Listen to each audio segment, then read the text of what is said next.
নামাজ ভঙ্গের কারণ 19টি। নামাজে অশুদ্ধ পড়া, নামাজের ভিতর কথা বলা,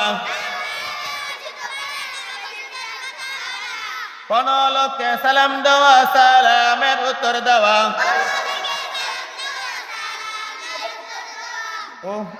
শব্দ করা বিনা জোরে কাশা, আমলে কাসির করা বিপদকে বেদনাই শব্দ করিয়া কাদা,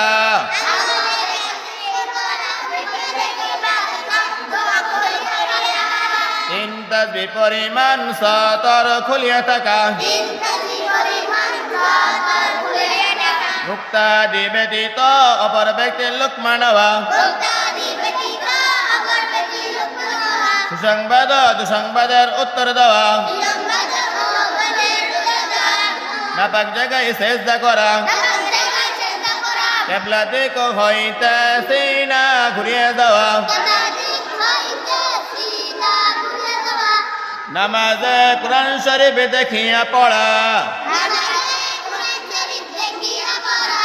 নামাজে শব্দ করিয়া হাসা,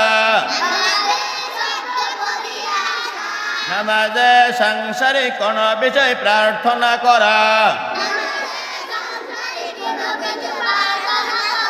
হাসির উত্তর দেওয়া, নামাজে খাওয়া ও পান করা,